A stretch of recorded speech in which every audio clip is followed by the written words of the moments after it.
आज Doubtnut app download करें। Doubtnut पर अपने सभी गणित, रसायन विज्ञान, भौतिक विज्ञान और जीव विज्ञान के डाउट्स का करो सफाया। बस प्रश्न की फोटो खींचो, एक ही प्रश्न को क्रॉप करो और तुरंत वीडियो सोल्यूशन पाओ। अभी डाउनलोड करें। हेलो दोस्तों, तो हमारे पास जो क्वेश्चन है उसमें हमसे क्या कहा गया है कि एक घन की भुजा 2.5 मीटर है। इसका पृष्ठीय क्षेत्रफल तथा आयतन उचित सार्थक अंकों में ज्ञात कीजिए। ठीक है, उचित सार्थक अंकों तक ज्ञात करना है। तो यहाँ पे हमने क्या किया है, घन की आपको आकृति दिखा दी है। घन की सारी भुजाएं क्या होती हैं, इस तरीके से बराबर होती हैं। हमने घन की प्रत्येक भुजा को यहाँ पे क्या माना हुआ है, ए माना हुआ है। ठीक है, तो यहाँ पे होता क्या, हमें क्या निकालना है, पृष्ठीय क्षेत्रफल निकालना है और आयतन निकालना है। तो पृष्ठीय क्षेत्रफल की यहाँ पे जो हम इसको यहाँ पे हल करके देखते हैं।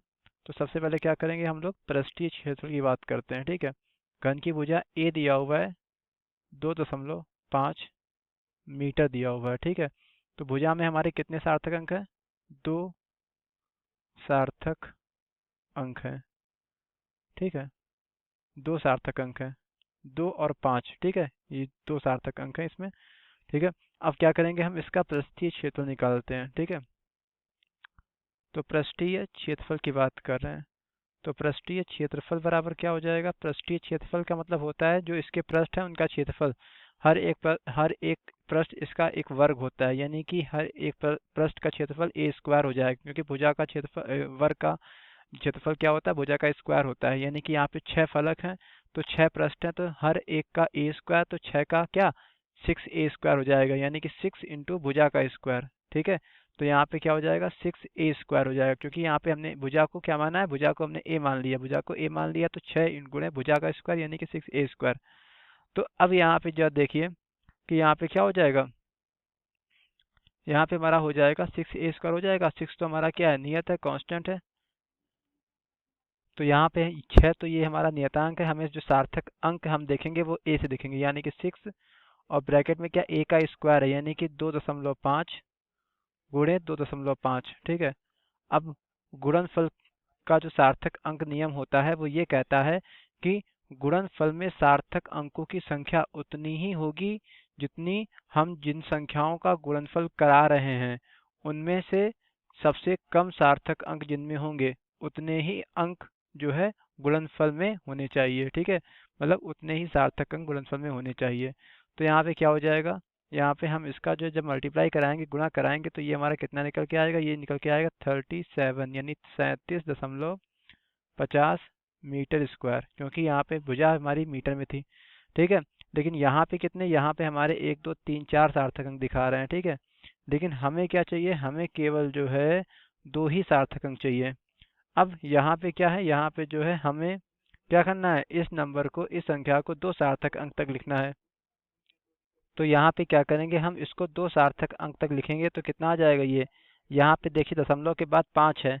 ठीक है, 5 या 5 से जो है बड़ा अंक जब होता है तो उसके आगे हमें केवल यहाँ से यहाँ तक लिखना है। ठीक है, अब दशमलव के बाद वाला अगर अंक 5 से बड़ा है, 5 या 5 से बड़ा है, तो हम क्या करते हैं कि इसके आखिरी वाले अंक में 1 जोड़ देते हैं, और अगर 5 से छोटा है तो जैसा है वैसा ही लिख देंगे। लेकिन यहाँ पे क्या 1 जुड़ जाएगा, यानी कि 7 का क्या हो जाएगा, 7 का हमारा हो जाएगा 7 प्लस 1, यानी कि यहाँ पे क्या आ जाएगा 38 मीटर स्क्वायर। यहाँ पे हमारे कितने 2 सार्थक अंक है, क्योंकि यहाँ पे 2 सार्थक अंक थे, इसीलिए इसके गुणनफल में क्या होगा 2 ही सार्थक अंक, क्योंकि हमारे इसमें जो लिखा होगा उचित सार्थक अंकों तक। तो उचित सार्थक अंक का जो नियम है वो यही कहता है कि गुणनफल में क्या होगा, उतने ही सार्थक अंक होंगे जितने जिन संख्याओं का हम गुणा करा के गुणनफल निकाल रहे हैं, यानी उनके खंडों में सबसे कम सार्थक अंक जिस संख्या में होंगे उतने ही सार्थक अंक हमारे गुणनफल में होंगे। यानी कि क्या होगा, यहाँ पे 2 सार्थक अंक होंगे, 2 सार्थक अंक होंगे। ठीक है, तो हमारे 2 सार्थक अंक यहाँ से निकल के आ रहे हैं। ठीक है, अब क्या निकालते हैं, हमें आयतन निकालना है। तो आयतन निकालने के लिए हम लोग क्या करेंगे, आयतन निकालने के लिए हमारे पास फॉर्मूला क्या होता है, आयतन का सूत्र क्या होता है, आयतन को अगर v से दिखाएं, आयतन का सूत्र होता है भुजा का क्यूब। क्या होता है, भुजा का क्यूब मतलब पावर 3, यानी कि a का क्यूब।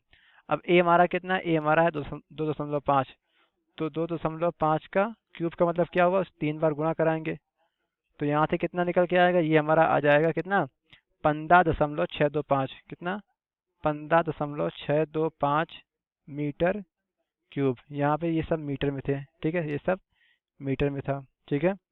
तो यहाँ पे कितना आया, 1 2 3 4 5, 5 सार्थक अंक आ रहा है, लेकिन हमें केवल जो है 2 ही चाहिए, क्योंकि ये हर एक खंड में जो है यहाँ पे 2 हैं सार्थक अंक, ठीक है।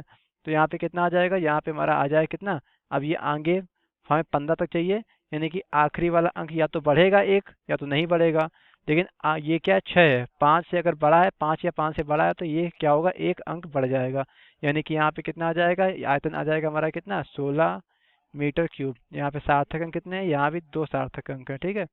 तो उचित सार्थक अंकों तक हमने जो है क्या निकाला, पृष्ठीय क्षेत्रफल निकाला और क्या निकाला है, आयतन निकाला है, ठीक है। तो हमसे इस क्वेश्चन में यही पूछा गया था। हमारे दो आंसर 38 यानी कि 38 मीटर स्क्वायर, और दूसरा आंसर कितना है, 16 मीटर की घात 3, ठीक है।